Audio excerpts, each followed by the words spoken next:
Welcome to the Mime Radio Show podcast. I'm Karen Hoyer. And I'm James Donlin. Good morning, Karen. Good morning. And who is that in the background? Oh, the guy. I was trying to split that blackness behind us.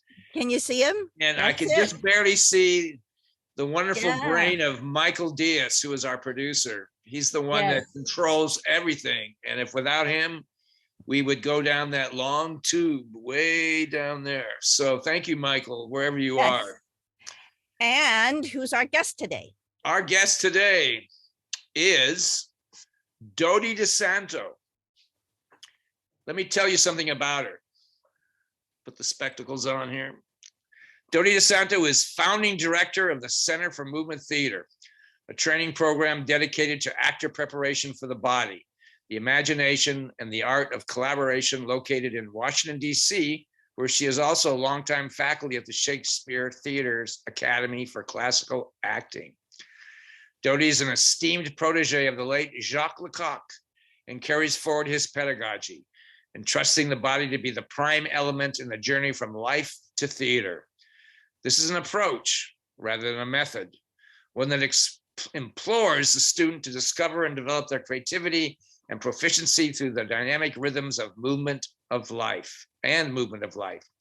Dody has been nationally certified for massage therapy and body work for 30 years. She also created, owned, and managed an internationally acclaimed music venue, the 930 Club in Washington, D.C. from 1980 to 1987. Let's welcome Dody DiSanto. Hi, Dody. Hello. Good morning. Welcome to the Mime Radio Show podcast. We're so glad that you're here this morning. Thank you. Hi, hello. Well, Dody, we know you as an excellent teacher. In fact, I had the honor to take some classes with you when I was working with the Big Apple Circus Clown Care and also with Healthy Humor.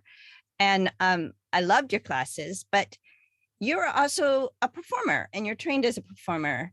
So our first question is always, what do you do to prepare to go on stage? What's your routine to get ready? And it probably applies to getting ready for teaching too. But we like to know, what's the last thing that you say to yourself before you step on stage? I try to empty my head. I try to empty. Try to clear the space inside.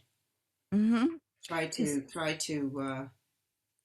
find a pretty blank space. It's something that happens instinctively.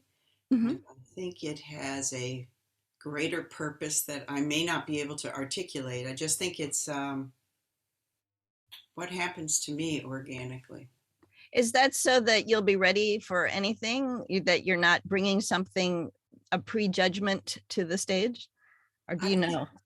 I think so. I think it's pretty synonymous with the part of my teaching with the neutral mask. That is really what the underlying purpose is to support the blank slate for the actor, so that you have there is some sort of some acknowledgement that what we're doing is inscribing, as opposed to perhaps a more psychologically oriented approach where you're trying to access aspects of yourself that support what you're doing. I think that all of these different approaches are supposed to lead into the same room, and likely do. It's just the door that I happen to go through. Now I have a question. So we know you as a master teacher of Lecoq pedagogy. So I'm wondering, what you just said, is that a reflection of maybe his teachings, or is this something that you arrived at yourself, or a combination? That's a tricky question for people. But what's your comment on that? Well, my comment on that is that it is definitely very, very, very much the pedagogy of the trajectory and pedagogy of Lecoq. And I tell you, I don't really it's taking my entire life and career um, to understand what parts are me and what parts are the pedagogy, to the Mm. point that with the age that I am now and the 40 years of teaching, I don't think it's a question that matters really at the end of the day. Yeah. To me, the importance is that the well is so deep, it's pretty endless, and the cool, clear waters are down below, and so I just keep diving, and every day and every experience and every year and every group seems to stimulate my curiosity to continue diving. And I think that is really what the gift is right there. But indeed, just to circle back, it is, in fact, what the thrust of the brilliance and genius of Lecoq is that in the attempt to be alike, our differences arise more forcefully, and that is the lesson. And he said something that I wrote down in my notebook in the 70s, and it took me until I think the 90s to begin to understand what he was talking about. He said, the fundamental reality of creation is solitude. Mm. Hmm. Wow, there's so much here to talk about. Like, I know it's think of four subjects that came to my head when you were speaking. So I got to try to put those on the side and maybe readdress them. I wanted to ask you because right at the beginning you said it was kind of instinctual, that emptying. And there's a really interesting quote that I heard recently that experience and training is what instinct is. It's like the many years of your training and your experience of working is what we call instinct. So if how do you pass on that instinct of how to prepare? How do you pass that on to students? That's the $1 million question, Karen. That is the question. And that question is what keeps me teaching in many ways, because I'm just a vortex. I'm not I'm just a vortex. So it's like the Venturi effect, right? Where you increase the amount of air, and it comes, you can narrow it, and then it's going to create um, exponential movement. Mm. And so, yeah, I mean, for me, I can say what it is for me. My childhood was really a companionship with nature. Mhm. Mm. And in my later childhood, in high school, I was a varsity jock in 4 sports. So I was negotiating space, right, with a Mhm. team, and Mhm. with the idea of achieving a goal, like getting something in between people and through space to get somewhere else. So that imprint is experientially on me. So Mhm. when I got to Lecoq, I was rather confused because I didn't. I really had not done much acting at all. Uh-huh. One, two. I did not speak French, and class was conducted in French. Oh boy. So somebody would say something, and you were supposed to get up and do something. Though it took a while, but eventually, what I learned was that I was receiving. So I was receiving an enormous amount just observing other people. Mhm. Mhm. Like as an American, right? In France, you have a big A. It's the Scarlet A. You're an American. I don't know. It could stand for another word that starts with A, but that I won't mention. But when I first got there, I was eager, right? But I also learned by being told, no, sit down, Mhm. watch, absorb, Mhm. because much of the lessons there are that the body keeps the score. The body is the vessel of absorption. That's Mm-hmm. cool. You know, language is also a gesture. You know, I always looked at language as a movement. So the fact that you maybe didn't know French so well at that point was also a way to observe more, because I think when you don't know a language, you pick up sounds and physicality and intention and all kinds of things. So it really doesn't make any difference if you can't speak the language, you know. Exactly. Yeah, my first experience was having to fetch a concierge in an apartment building that I was only staying as a guest in someone's apartment, and the toilet backed up. So my first exchange with a French person was,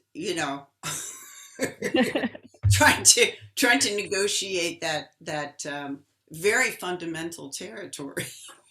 There's so many questions here. Like, in fact, I was a jock too. I was a college basketball player. Right, right. Yeah. And I didn't even get into theater until I was 21. I was on the basketball team. And your comments about performing in a structured improvisation, which all team sports are, and the parallels are identical to me in terms of team sports and acting and performing, and even to the point of movement technique, whatever you want to call it, in physical theater. There's so many similarities, even the way you approach the whole process. Yeah, you learn how to utilize your teammates, right? Right. Not only do you learn what your own contribution is, what your skill is, and to hone your skill, but you're learning how to negotiate space with other people, and so it's the humility or generosity of that is exactly what you say. It's exactly what you're doing when you're working in an improv or working with other people in space. Yeah. Right. It is also, sports is also, should be a collaboration, which is so important in our work. Yeah. But Yeah. tell us how you got from, your jock days. Wait, just a second. Let me ask this question first. Yeah. Wait, just a second. Let me ask this question. Yeah. So let's finish up with the entering the space to teach or perform. So now I want to know what your concept is of the audience or the viewers or the witnesses. Like, how do you approach that body of eager minds? Hopefully an audience has an eager mind, not all the time, but and hopefully students do. But what does that, or how does Lecoq talk about? But then let's forget him. Let's talk about you, because you're a mixture of all this world we've talked about. Like, what is that? Who is that in the performance dynamic? Who are those? Who are those identities that you face? Many things. One, the audience knows the truth, right? Oh, okay. Okay. The audience knows the truth. Two, the audience came to eat, so you don't want to chew the food for them. So that's the biggest problem, I think. Explain that a little further, that you don't want to chew for them. What do you mean? I love that. That's wonderful. You don't want to chew the food for the audience. They came to eat. So it's not about you. It's about, that space, the activity, the buoyancy, and the nourishment that lives in that space between you and the audience. Are you a chef? Are you the cook, or what, or not? Well, for me, it all boils down to this term called tensegrity. It's about properties of tensional integrity. Tensegrity is a word that was coined by Buckminster Fuller, that it's a contraction of tension and integrity. And it really is, the definition of tensegrity is a continuous tension, discontinuous compression structure. This, right here, there you go. This is a tensegrity. Yeah. Right? So the struts, it's equivalent to the human body. The struts are like your bones, and the elastic bands are like your soft tissue. So we think that our bones, like we think that our vertebrae touch each other, or we're like, weight of life, but actually we're the opposite. We're this beautiful space in the middle here, right here. here, Ah. intangible, but full, right? There's push, pull, and the silence and space in the center. And not only are we that microcosmically, and that is what the macrocosm is, but that's also a metaphor for our relationship to the audience, right? The audience. That was the audience. Let's say, no, if that sculpture you have, it represents a performance, where would the performer or the teacher be, and where would the witness, the viewer be? Or is it all one? I say it's all one. Uh-huh. Say it's all one, that it is an organic structure of that has elasticity, right? So it's like when you begin to view the playing field as elastic, then you can do what you need to do. You can expand it, you can create suspension, you can close it, you can snap it, you can create all kinds of things through space, force, and rhythm. Yeah, yeah. Force is push and pull. So it's a matter of actually not only understanding these concepts intellectually, but then digesting them and letting them just be and letting them do their work through the forces in play. Lecoq called it, he called it geodramatic territories. That's a great term. I like that. Right? Geodramatic territories. So ultimately, Dody, you definitely don't see the audience as being passive. The audience out there is not just a receptor. No, well, they're huge receptors because one, I think everyone is full of themselves, right? Particularly, we live in the time of me. I like to say that. And I tell my students, look, there's me, right? And we live in me. We have a little sun we carry in our pocket that shines on us, that tells us everything we want to know. It's this crazy time, but you need to pull the M and the E apart and insert us inside, and you get muse.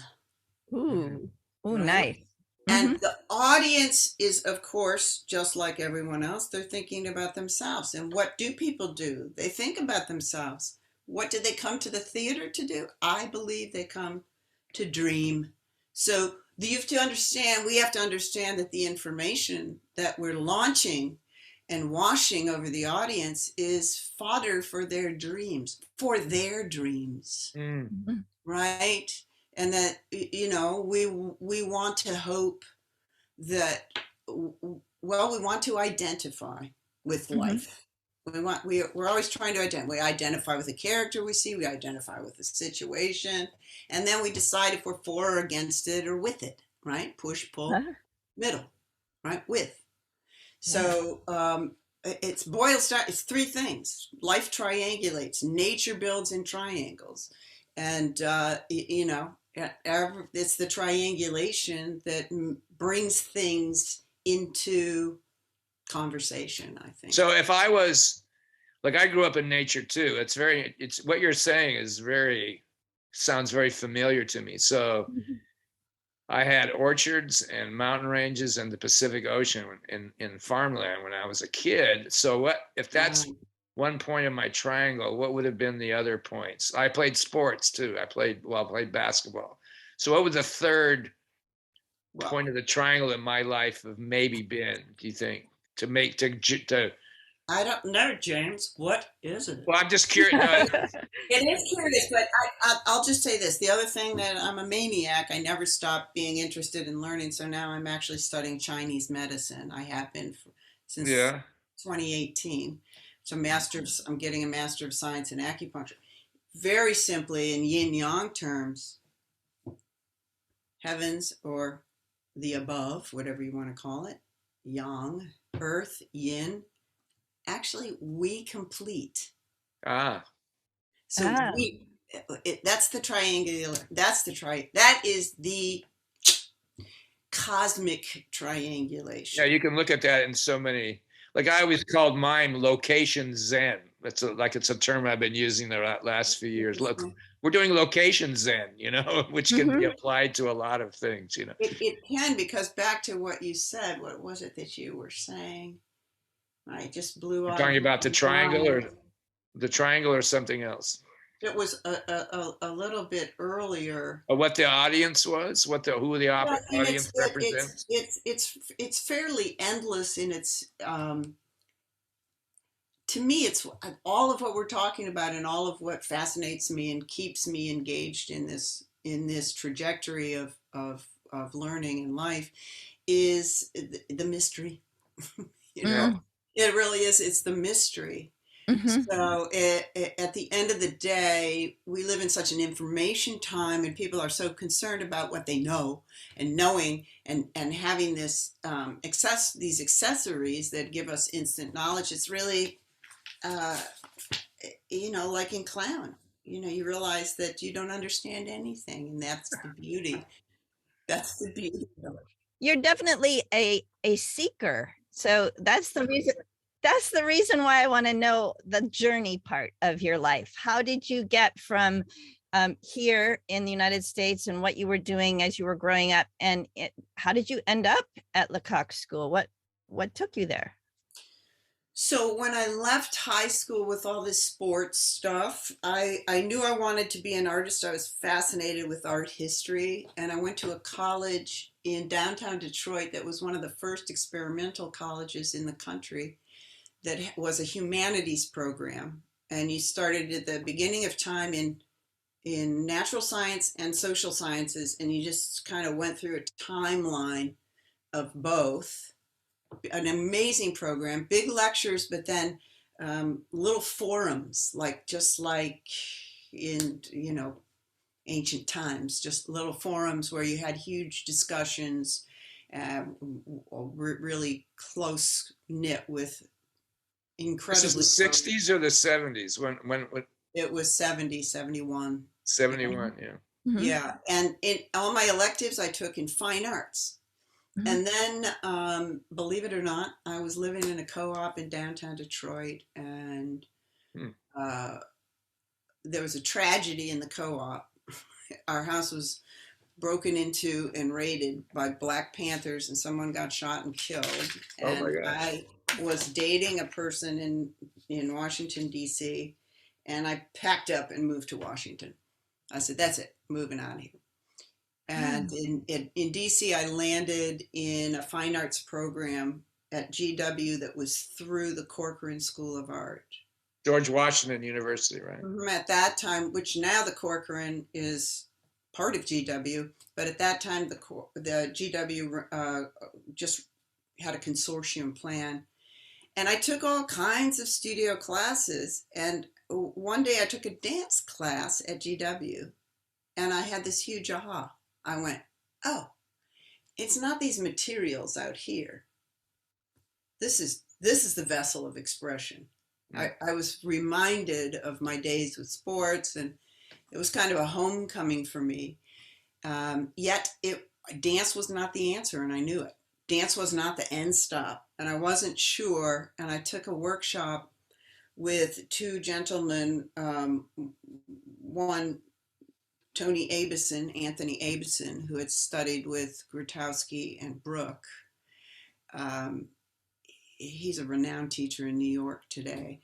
Mhm. Uh, I met a bunch of people, and in this group, somebody wanted to start an experimental theater troupe, and I got invited to be in the troupe. And we used to go to a church fellowship hall 4 nights a week and do acrobatics and juggling and psychophysical exercises and all the stuff that was happening in the 70s. And one Mhm. day somebody came into the workout and dropped the drama review on the desk. And the lead article was about Jacques Lecoq. It was written by Barry Rolfe. Oh. Ah, So uh-huh. I read it with I was just blown away. And I put the book down and I said to myself, "I'm going there." And I really didn't know, but it was the 70s, and you all know, you did what was available, and you went where it was. And Mhm. so I saved money and I went to Paris. And Yeah, it's so different today. You don't have, the Zoom world, like what we're doing right now. It's like we can be across the world in a second. But in those days, you, like what you said, you went places, which was very rich with knowledge and experience. You actually had to physically go places to do things, and it's not like that today. No, It's not it like is that. not. It's that lack of cellular experience shows up on a student in the classroom. You would have gone there in 1971 or two to Lecoq. I actually went in 75. I had to save money and Yeah, that's so interesting. I was supposed to go in probably 70. What time? What year was that? 74, I think you told me. Yeah, 72 I was going to was. say, my recollection is that you would have been in the class before me, which was the Yeah. class, the moving picture mime show. David Gaines, And Toby Abner was there at that time. Yeah. Yeah. Oh yeah. David Gaines Yeah. lives here. He just helped me greatly with a performance project I was Oh, doing. he's a wonderful performer. I love That's him. another one we need to Yeah. interview. Yeah, we'll add him to our list, James. Yeah. Well, I have him on the list. Yeah. So what was your experience like at the school then? Well, I went to 3 schools. I mean, that was the era of absorption. Mm-hmm. Got on my bicycle. I went to Lecoq in the morning from 9 to 1. Then I would go to the circus school and hang out all afternoon and take whatever classes I could. The Fratellini Circus School, École Nouveau du Cirque, run by Annie Fratellini and her husband Pierre Etex. Oh, you do speak French now, then. Oh, because I said Pierre Etex. You have the accent. It was just all about the accent, you know. It was. You got listened to very sharp, very well if you had a good accent, you know. If you said Champs-Élysées, nobody even heard you, you know. You had to say Champs-Élysées, you know. What was the third place? At night, I went to Decru. So good. I mean, it was. I was there to learn, and Paris is a tremendous learning center. It's one of the great learning centers of the world, and it was truly remarkable. How many years did you spend there in Paris? During 75 to 77, I did my diploma work those 2 years at Lecoq, and where I ended up mostly staying at Lecoq. I didn't stay long at Decru, maybe a few months. And how is this is a little segue for a second? How we don't need to talk about this too long, but how do you think the Lecoq experience has changed? I mean, obviously he's not around anymore, but you think the experience now is the same as you would have had back, those 45 years ago or so? I think it's pretty amazing. Yeah, I've actually kept up some. My last visit was it 2018, I think, 2017, 18. The woman that is directing the school is just terrific. She is amazing. Paula, she's, I admire her greatly. Despite all pressure for the school to be in English, it just continues to be in French. What's her last name? Rizzi. Did she have a kind of a Lecoq experience in Los Angeles recently? I'm not sure. I'm not sure. And then she moved back to Italy or something? I don't know. That's another. No, you're thinking of Paola Coletto. Paola, yes, another wonderful. Who had her school in Chicago, and then she moved it to LA, and then she went back to Italy. Yeah, Paola. What happens? James, there's 2 Paulos that we have to interview now, right? What happened? Paola is the female. Paola and Paola. Paola or Paolo. What happened next after 1977? Then I actually had an interlude. I came back to New York and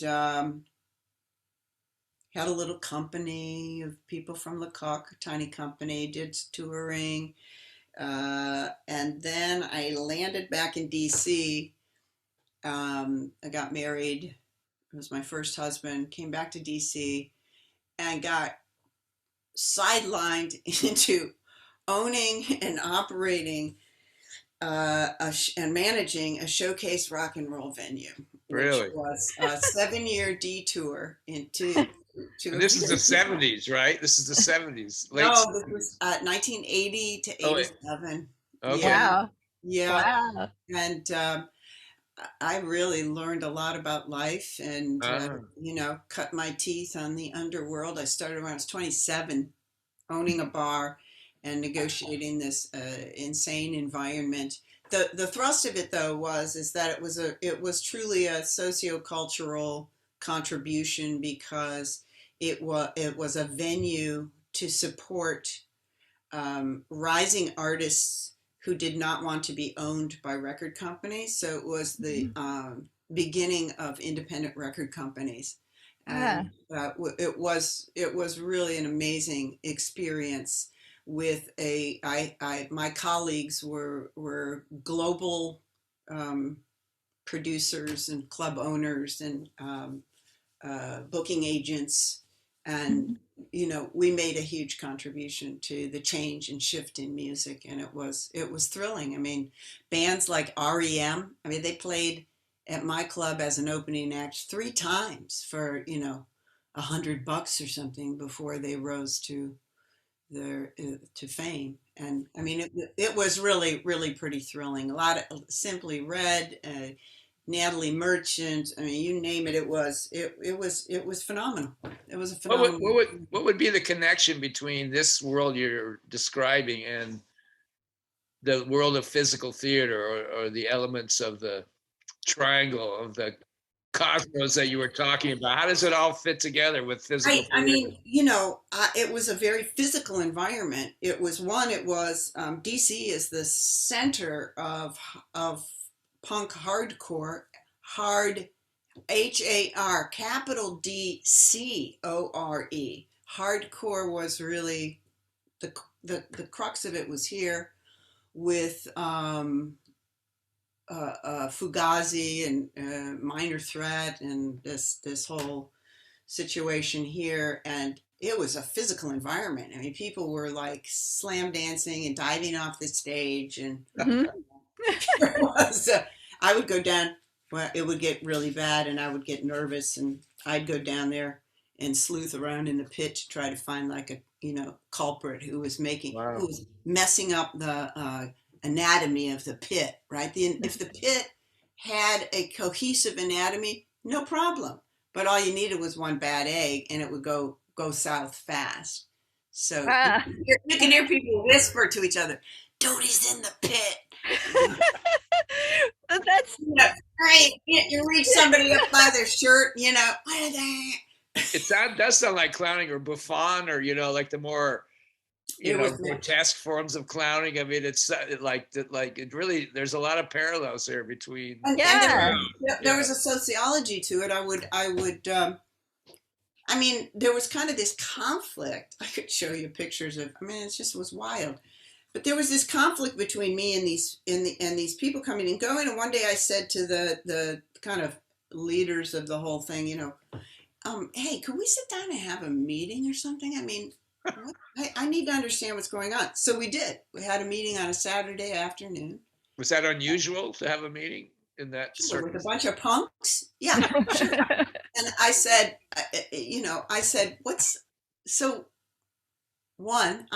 I'm doing your music. I'm supporting you. Mm-hmm. How can we have some harmony here? Because I'm willing to do this. Give me the lowdown. And they said, well, one, we don't drink. That's what hardcore stood for in DC. They were skinheads. They didn't drink. They didn't do drugs. They were clean, right? They said, two, we don't want the lights down. We don't want the DJ. We want the lights up. We want to sell fanzines. We want to talk to each other.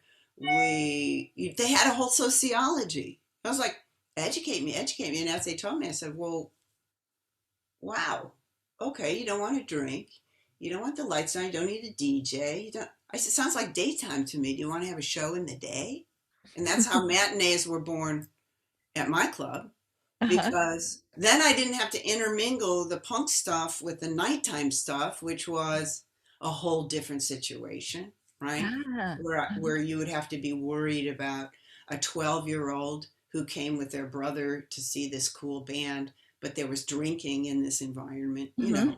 these sort of things. So, So is this yeah. is this like running a theater in a way, right? I It mean, was, except at the end of the day, I really honestly, I had to say that rock and roll was, that end of the music industry was so much about, the French called it frime, la frime, posing and Mhm. some external thing, right? It's all about the cosmetics were important on many, many levels. And I thought, God, get me back to theater people who are just people. Yeah. They're just people who love humanity and they have a um, not that they're not troubled. We're all, everyone you meet is engaged in an enormous struggle, right? But it was more, yeah, less of that to negotiate, in my Yeah. opinion.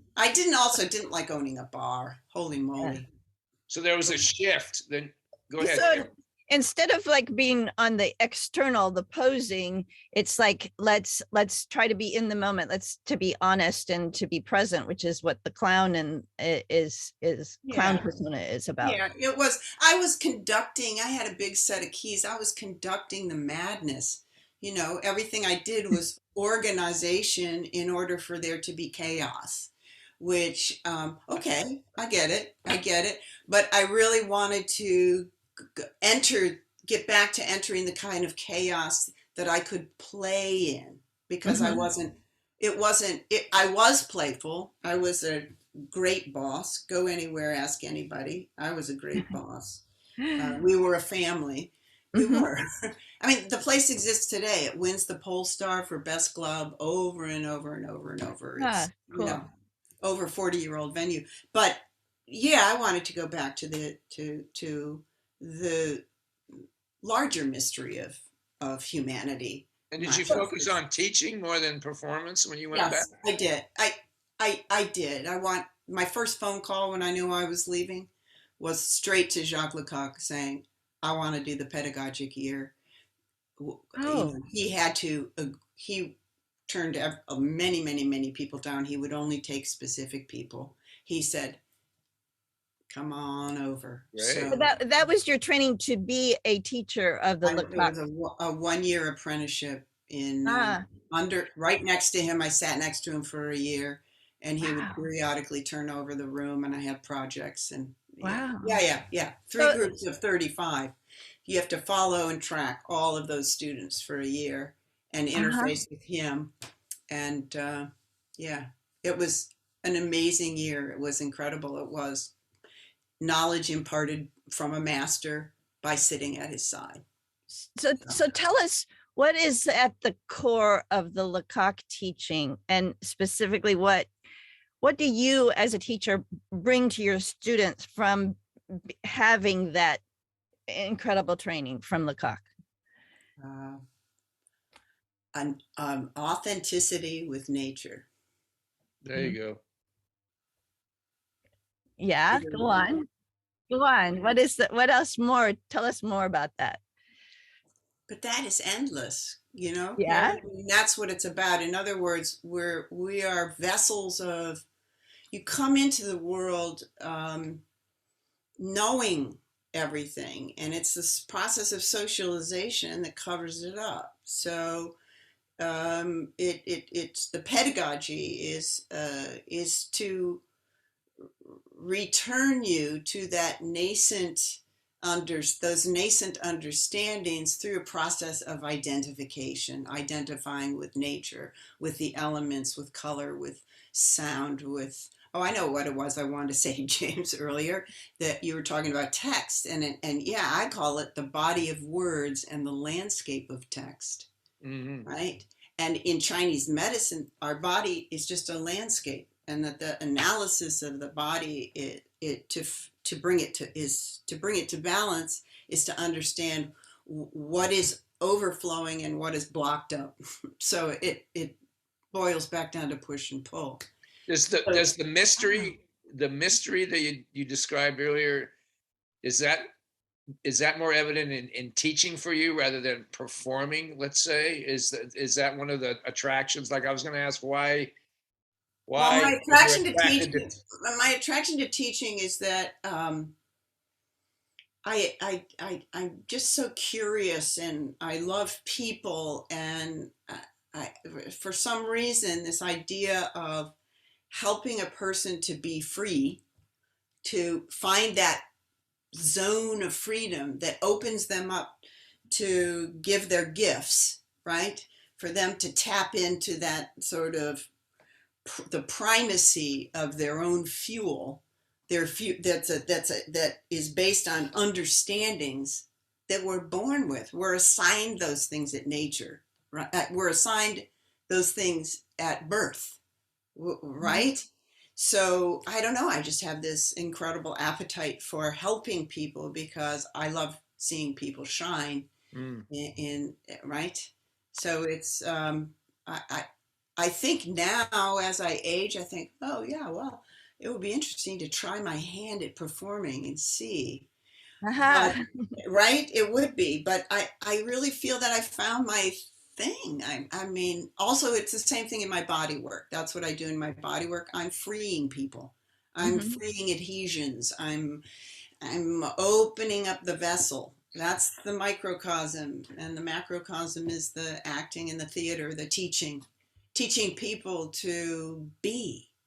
Right? It's about, it's so much comes down to being as opposed to doing, which is something that I also learned from Monica Pagneux, who was the Feldenkrais teacher in the 70s, right? And she worked with Brooke. She worked with Brooke an awful lot. Yeah. Tell us a little bit about how you use masks, the neutral mask, and as a form of study. What is that about? How does that work? Neutral mask is the, excuse me, I forgot to turn my phone off. It's the prime tool to find this clean slate, right? So the neutral mask was designed over a period of many years. I'd say 15 years or so between. Talking about the actual design or the concept? The design. It took about 15 years for Lecoq and Mileto Sartori to get to a template of a mask that was going to work across the board. Do you have any examples of maybe an earlier mask? Like, do you have a photograph, or might be too hard to get at now? But I'm curious now about what those early masks might have looked like. I don't. No, Lecoq is a man who played a generous card game, but he held them pretty close to his chest. Right? The masks that were designed for him and his teaching, those wooden maquettes were bequeathed to Lecoq. Where would you think he would have? I mean, we're all influenced, right, by our environment as we grow older, but where would he have been influenced for this neutral mask concept? It's so central. Yeah. Well, the lineage is that he met some of those characters that were working, with, had worked with Capot, like Barrault and Jean d'Aste, right? I mean, even Decroux worked with Capot, right? Decroux was initially, right, and then he. And who did the Capot work with? That's the question. I used to know that, but I'm wondering, do you know who Capot? Well, there's this sort of lineage of the idea of creating a mask that. Well, that comes from Capot, right? And so what Lecoq met these people. I think he met them because he was a physical therapist. He had a sports background too. He was a track person, right? It wasn't he? Yeah, and swimming, I think. Yeah, and he met them in a rehab center during the war, where actors out of work were you know, these physical actors were making a contribution. And they invited him to audition for something. And he ended up going on tour with Daste's company, and he learned about what Capot had called the noble mask from Oh. Jean Daste. And Mhm. Capot was just trying to return the actor to their proper position on stage, Mhm. and you know, break away from some of the mechanistic uh, mechanical gimmickry that was happening in theater at that time. Mhm. And he wanted to remove the face. He wanted Mhm. to see what the body could do. He started by using hoods or sacks or brown paper bags. I mean, you know, that's the sort of interesting thing about Bob Francesconi, is that, Mhm. you know, yeah, he went back to that primacy as well. Mhm. Yeah, we both did. I have to It's say that. it's really remarkable what happens to people's bodies when they're not using their face. It's pretty incredible. And what I mean, I think that the main takeaway is the shakeup that it creates to help neutralize this imbalance between the brain always taking control, and Right. to cast light on the phenomenal knowledge that resides in the body. So one is the humility of the brain to the body. It's a long arc, right? At school, at Lecoq, you do it 3 months. I do it for 3 months at in the Shakespeare Theater program, Neutral Mask, which is just enough. You have to take enough time to Mhm. humble the brain to understand that it actually lives in a body, and that the Right. body has a lot to offer, and that the body is a vessel of expression. And it's harder and harder and harder as the years go on, and technology um, Mhm. uh, That's an continue interesting question right there. It's harder to and get harder as harder to years go grip. on because so I've my Bob and I are very Francisco and I are very. I mean, we came out of we were birthed together. We were partners, and we a lot of the things he teaches, I teach, and vice versa. So as I get older, I feel my handle on neutrality is getting more elusive, which is a little bit troublesome to me because there's so many intricate muscle and mental aspects of neutrality. And as you get older, those get more diffused and a little harder to access. So, but on the same hand, you're going, wow, this neutral thing is really important. Like Bob and I both have a thing we call the neutral cycle. I don't know if he does it, but it's something I've done for 50 years. So, and it's similar to Lecoq, but they're very simple movements, but and it involves going from floor to standing very often and down.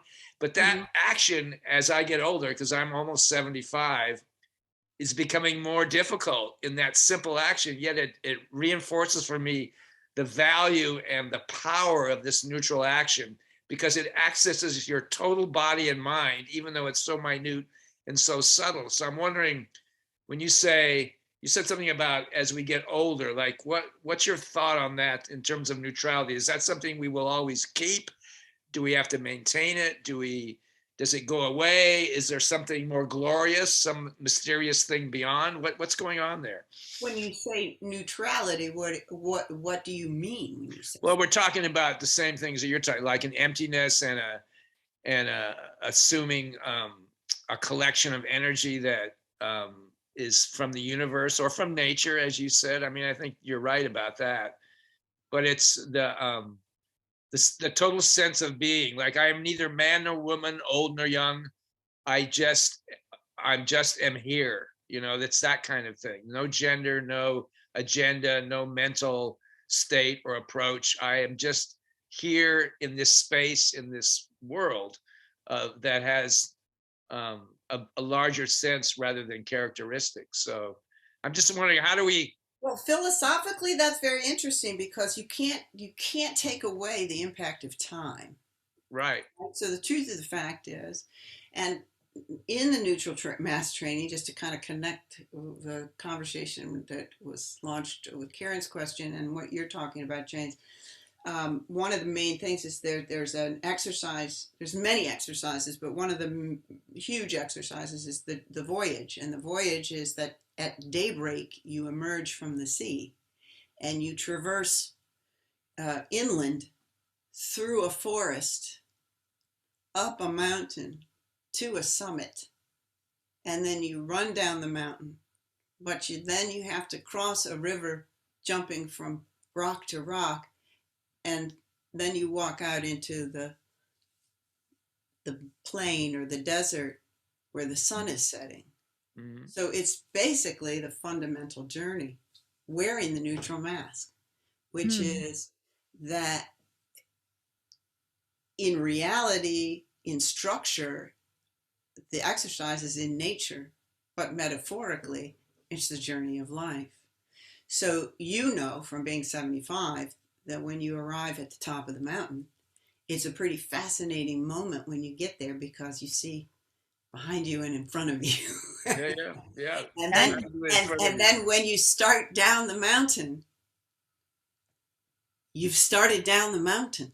Which is interesting because there is no top or bottom ultimately, like this kind of space of existence. There's no top, there's no bottom, but yet I'm coming down the mountain, which is a very interesting process. Also given this journey that you've completed. So the metaphor is you are older as you're coming down the mountain. So that's so interesting. Yeah. That's very the genius of Lecoq is endless. It's So that makes sense because that guy. And when I'm studying Chinese medicine, I'm like, he even knew what? The connection there, right? This insane connection. I mean, through Chinese medicine, I understand now all the organ associations with movement. I do qigong, I do baduanjin, and my answer to that, James. What? Is that a cocktail? These Baduanjin it's the oldest. Qigong is the mother form above Tai Chi. Qigong is the movement meditation. And Baduanjin is the oldest form. How do you have time for all these disciplines? That's a good question. Well, I mean, thanks to my maniacal. How do you fit that in the neutral state? Yeah. Well, before we leave those are dangerous and pointed questions, James. I can't answer them. Yeah. Before we leave the whole idea about talking about the neutral mask, I was thinking about how I was first exposed with when I was studying with James and then later with Bob, the whole idea of having a hood and how expressive the body becomes because we're not relying on our face. The thing that is so amazing to me when I give that exercise to people, is the effect on the observers. The observers suddenly can see so much more of what the body can do because we're so used to just paying attention to each other's faces. Mask work, 50% of mask work is observing. So, you pick up on things because when our brain is softening, it feels like a dissociation and we don't remember often what we went through. You make masks? What? Do you make masks or have made masks? Yes. I used to make masks. It's a really refined process. So you do have to have endless time.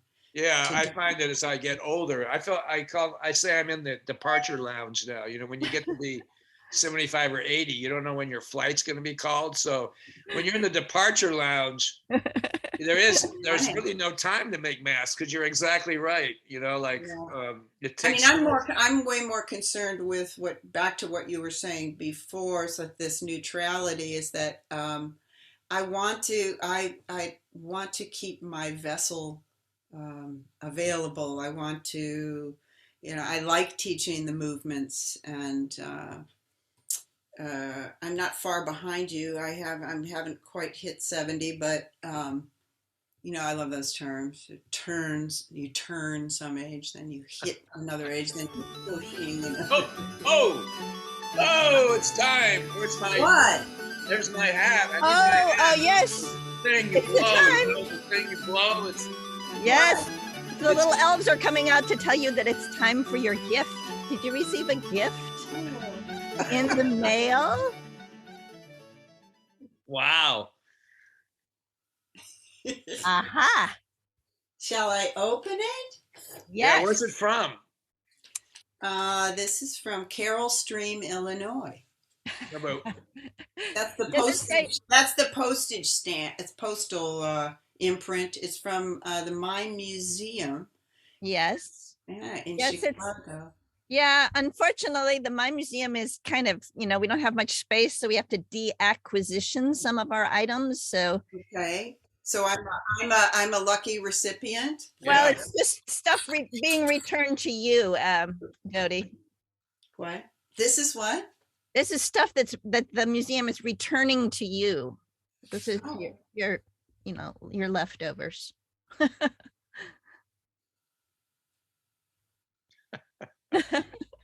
Wow, it has like a catalog number and everything. Souvenir number 37BR90. Well, let's Dody read it to us. DiSanto has worn many masks over her long career, including the smallest mask, the clown nose. This exhibit is a collection of her worn-out elastic mask straps collected over the years. Oh, there? Oh, there you go. Oh, that's fun. I am actually a big fan of sewing on cards.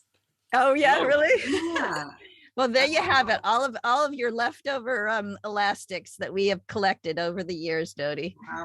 Talk to us about the smallest mask in the world. As Yeah. Lecoq say that? Is that his quote, or is that just the general? I'm pretty sure, but I wouldn't. I don't know for sure. Yeah. What? I mean, clown is just such a. I mean, so many people. Oh yeah, it's a big fat. It's so wonderful that being an idiot is so celebrated. Yeah. How did that fit in the Lecoq training? The study of the clown, the red-nosed clown. Gosh, it was always at the end of your second year. It was this big thing, this culminating hoo-ha. Why do you say hoo-ha? What is that? Oh, it's like that over here. That's, have you done clown? Yeah. Oh my God, clown. Oh, clown. The clown. I think, it's a rite of passage for performers, and Lecoq is somebody who really integrated it into his pedagogy in a way that I think is put a lot of fuel behind it. Where would he have been influenced for that training? I think it was because he never was a clown. No, it was really Pierre Billon. Pierre Billon, who was all interested in clown. And Gaulier too. Yeah, like Pierre Billon was a teacher of mine when I was at school. Oh, okay. 75.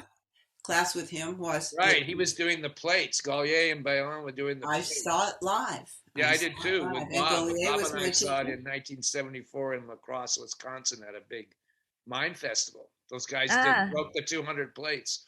They were both my teachers, yes. Ah. So, Tell us a little bit about their training and what you studied with them. well, Billon was amazing. You had him for a kind of movement acrobatics, which involved doing a somersault that took 45 minutes. We talking about slow motion or something else? Or Slow motion, baby. oh wow. Wow. And he wouldn't say anything. He would just start into this movement, and we would all follow him. I haven't heard of that. That's what Wow.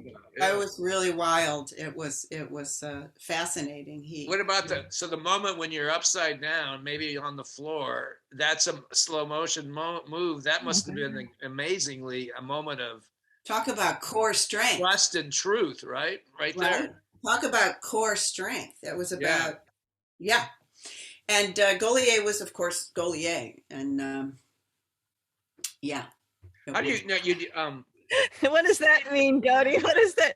Just Well, I was that. going to say there's this thing, this movement in actor training throughout the country about the clown. Like, how do you feel about that? The clown, you need a clown curriculum in the acting program. I actually really like it, and I'm about to do a clown intensive at the academy next week. I think quite simply that the muscles that you develop in clown, the muscles of availability, generosity, humility, that they inhabit anything, any kind of performance. That that's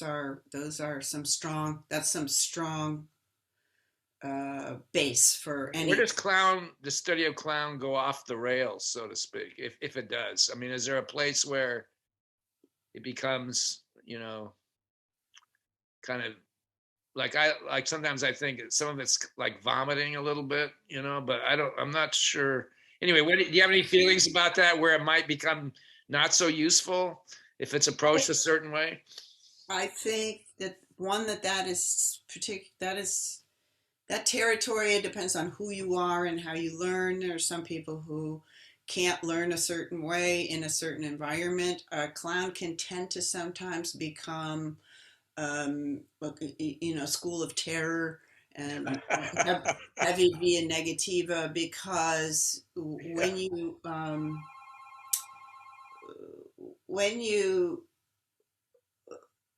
a useful thing in clown is when a They're person. calling you up right now. The clowns are calling. Is that I you? know. I still have a landline. Somebody heard about what you're saying right now. Yeah. Continue.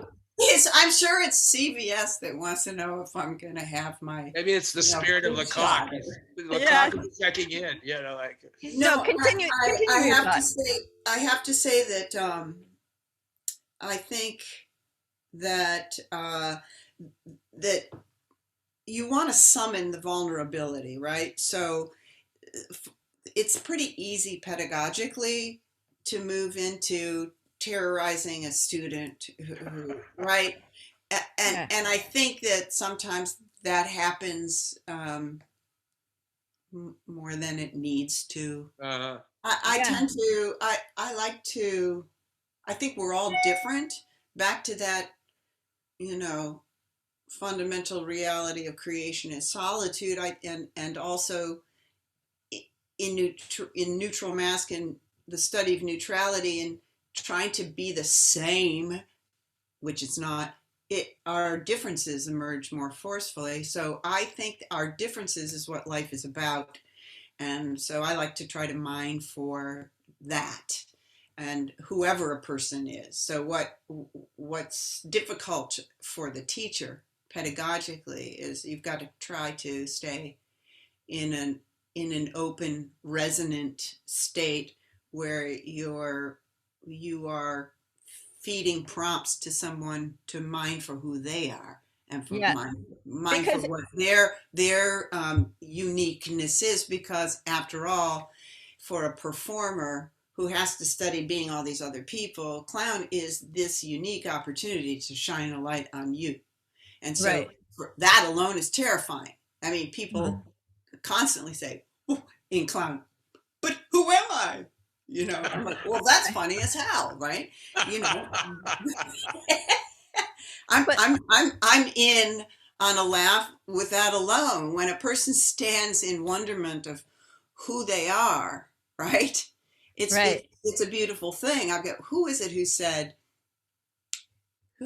I just read it recently. Who said, what other people think of you is none of your business. Right? I think I was reading about somebody famous and their mother told them, just remember, what other people think of you is nobody's business, which is a crazy thought to think through, right? So, yeah. And talking about the relationship of teacher to student, though, often teachers are placed in a position of power and exercise that power over the student, and that can be, as you say, that's not helpful.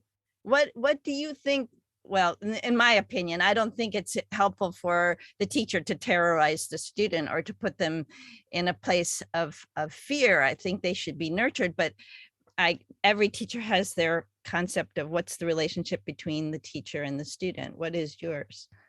I am a friend to the student. I care. I'm a vortex. I want to create rigor. I want to create proper questions and instigate curiosity. Mhm. It's. I think my approach is. I don't know. I mean, Well, I'm not. I'm one way not to negative, but I'm I'm hard in yeah, that I set a standard, which is that a person show up and be honest, right? right. And also commit to the rigor of it. Yeah, And the rigor. That's something you learned from sports, I'm sure, back in the But day. yet, one way that teachers exert control is to try to expect all the students to be the same, to do it this way. but nobody's the same. And I learned that Right. from my mother who had 7 children, and she treated each one of us individually. Wow. Yeah. And she said, you know, my children are individuals. I think the problem today, it's becoming worse and worse and worse. And I think because knowledge lives on a thing that you can go find out about it in Ah, one Mhm. click, instead of that traveling. Yeah, that the idea of how knowledge accumulates, good how point. we build knowledge, what knowledge is, what physical knowledge is different than mental knowledge, and Mm. but yet to me there is a gap closing in the synapse of the mystery and unknown and the building of knowledge. You know, it's the difference between, don't you remember when the card catalog disappeared from the library? I You know, do. and the notion of looking for information Mm. shifted. It was Because this you're saying something very powerful, like because this journey, the actual physical journey of going somewhere to find out information is yeah, being lost, and that's like now I just bought a new car because I was in a car accident a little while ago, and the car does everything for you now, and I'm going like, well, I don't want it to drive for me on the lane. I want to be close to the tactile, navigation through a world, and that's being totally taken away. And so I was going to ask you, like, where do you advise a young person to learn today? Because I have a theory that drama departments in colleges are going to be obsolete maybe I know. I don't know in what's 20 happening. years. And I'm not sure what the answer is for young kids, like where they want to go, like where should they go? I, I, I get that question a lot, but people are actually, they're actually asking in a way, how can I go somewhere, like, you know, when you want to know how to get somewhere in the car, you put it in the GPS and it directs you there. It might even drive you there. That's what they're asking. They're Mhm. asking that. They're asking to be directed there, and you can't be directed there. You have to find your way. My answer is follow the breadcrumb trail and just hope it doesn't lead to the witch's house. Well, it all has to do with a little bit with curiosity can be squelched by technology. Right, Like immediacy, you're the right. immediacy, and then also the falseness of immediacy. There's like this fact and this fact and this fact and this fact, and so there's a falseness in that trail, along that trail, which is you're always only going to get the next best opinion. Right. It's not you can't function artistically Mm. from an opinion. It's not. You're a conduit. You're a conduit Yeah. between the audience and the information, right? And the information is main thing, back to Lecoq School. What is it? It's a school of creation. So you're trained as an actor, a director, and a writer. It's It's not about whether we don't use scripts at Lecoq. You don't have an act. You're not studying the act. You're building the actor. So you're building a poetic body, and you're building the ability to resonate with information and to derive from that and harmonize your voice. Because after all, what is a person stimulated to do as a theater artist? They want to express life. They want to get involved in that conversation. You know, what are the types of people here? What is that journey? What is their story? What landscape are they negotiating? So, so where does a kid go? I mean, just, I guess I don't know. I think, yeah, I don't know. Again, back to the 70s. I grew up in an era where, to me, it wasn't about the piece of paper. It was about the experience. So Exactly. we're now in a time of the piece of paper, and now the student is the consumer. So the institution has got to please the consumer. Yeah. So it's backwards. It's backwards from the world that I know and grew up in and believe in. So I am actually I'm in a quandary as an aging adult teaching artist, who is searching for, in a world that I consider to be moral cowardice at this moment. It's that I don't know. I believe in the truth. It's what I believe in. I believe in the truth. And so I will continue to teach the truth, which is not an opinion. It is not. It's outside of an opinion. It is the sun rises. I teach about the sunrise. We have a huge unit when you study with me. It's called the Sunrise Project. Yeah, great. Right? And people say to me after that, "Oh my God, I never even thought about the sun rising." That's funny. When I was a high school basketball coach for a while, and I would have my sophomores. We reached the practice at 7 a.m. in the morning, or 6 because of gym time, and there was a big window. And I'm sure there's very few coaches that have ever done this, but I would say to them, I'd stop practice and I'd say that sunlight would be coming through the big window in the gym, and I'd say, "Okay, guys, the sun is coming up. Let's reflect on that." It was, that's exactly what you're saying. But there's no sunrise. No two sunrises are alike. Yeah, but it's true. That's the substance of life. Things are not. It's that indescribable, mysterious, magical difference that makes life so phenomenal, right? How is it possible? How is it possible that we're all different? Yeah. Universities are missing. Some universities are missing the boat now because, having been a faculty member in several institutions over my lifetime, there, a lot of this, especially in the arts, are saying, well, how are we preparing for them for the workplace? And there's all this formula of, like you're saying, of sort of giving them the shortcut to making money in the arts. And it's so different than where you and I came from in terms of making, I personally didn't think about making money from my art. I was more interested in the sunrise. And yet my whole life has been making money from my art, even though the chrysalis was this other world. So I'm feeling that a lot of higher education is missing the point now in terms of the arts. And I think people like you are going to be, the studio situation will be the future, not too distant future. But have you tried to create a Lecoq school in the States, or is it bigger than that or different? It's because you're you. Yeah. Like what? Yeah. Tell us a little bit about your center that you have created. The center, which is a facility called the Center, is something that my husband and I launched in 2004. So it's we're in our 19th year there. We crashed and burned with the pandemic, but we are still there. Don't own it. We just rent space. He's a personal trainer. He was a professional natural bodybuilder for 20-something years. Oh, wow. And so there's a big 1,500 square foot phenomenal gym with 20-foot ceilings and Palladian windows. There's a studio for classes and treatment rooms.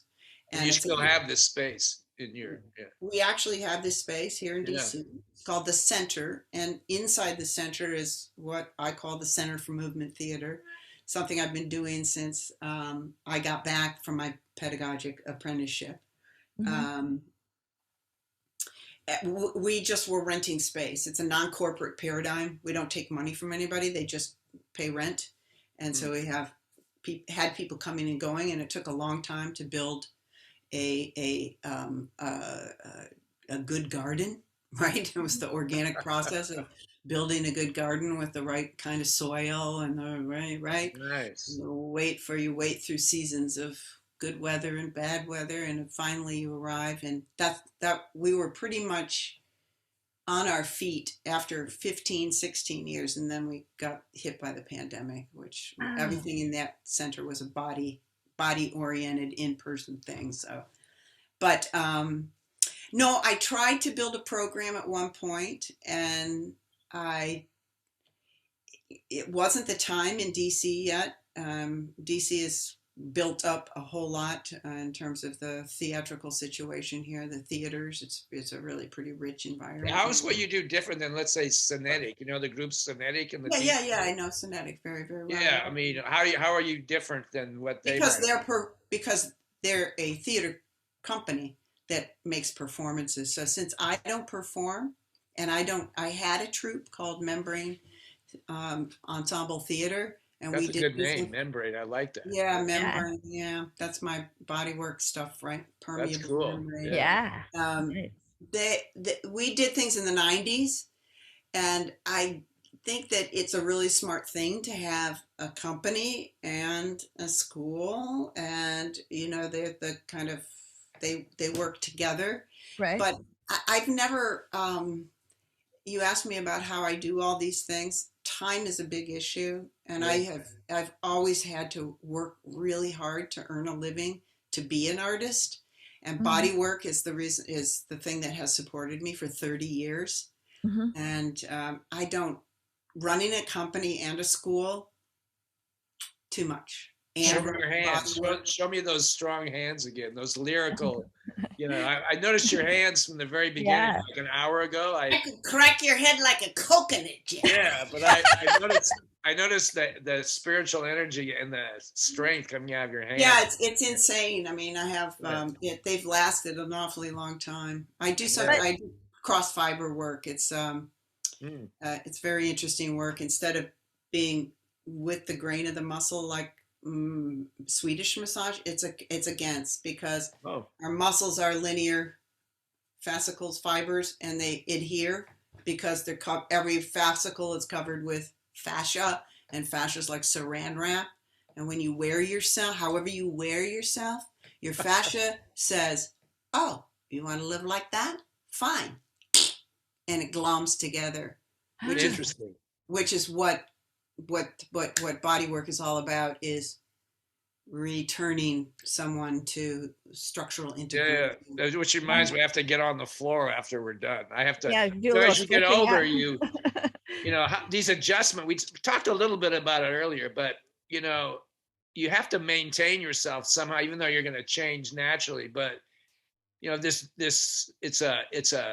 a battle as one ages as an artist to keep hold of facility. Not that you have to do a flip like you did 40 years ago. I'm not talking about that at all. But can you talk a little bit about how an artist might gracefully, or maybe that's overused word, but how one adapts to the aging, to this journey down the mountain, you were talking, how do you adapt?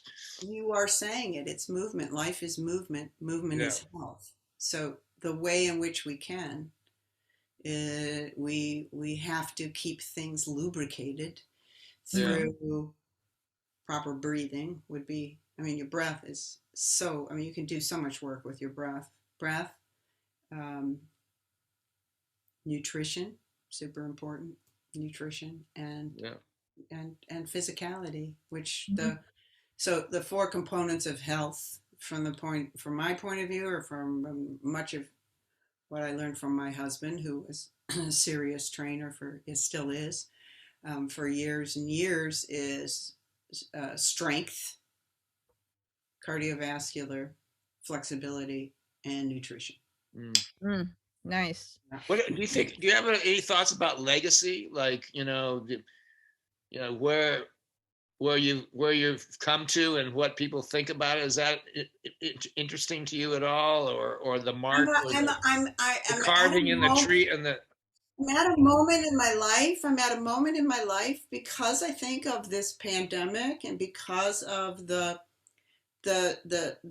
strange, fraught times that we're in, and this calibration of who's who and who's in charge and what the voices are. I'm kind of fed up with the obsession on legacy.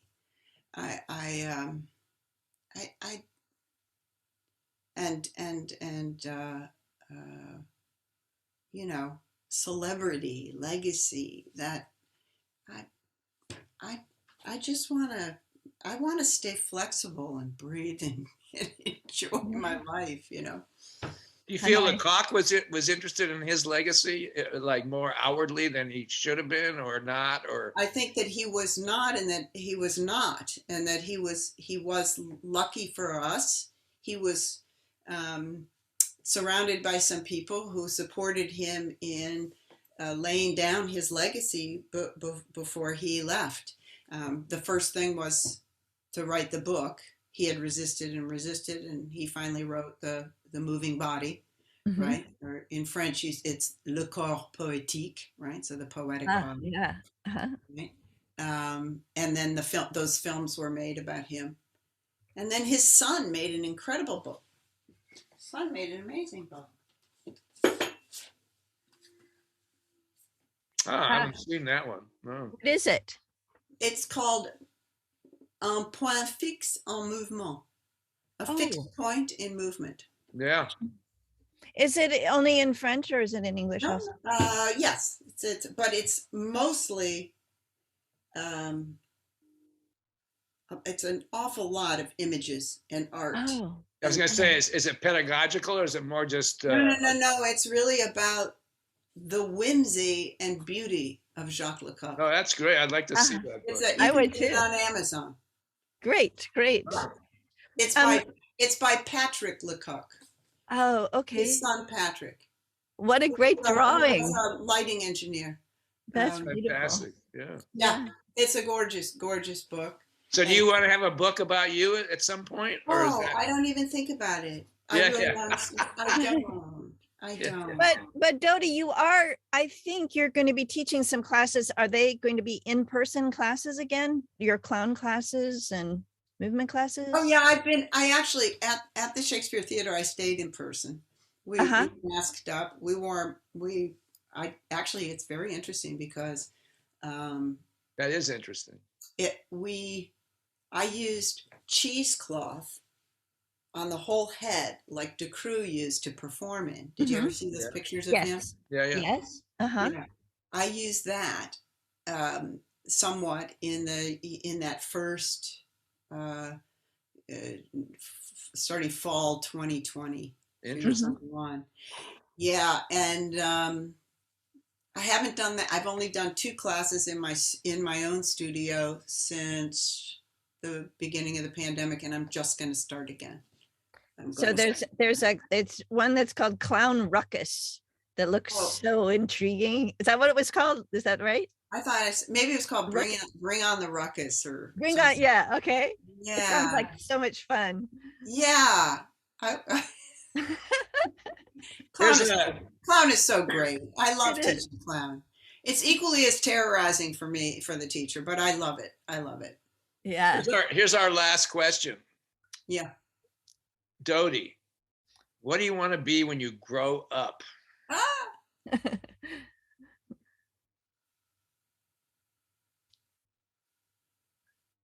Free. For our audio listeners in the future, I like that long pause, before the answer. That's going to be very dramatic on the Mime radio.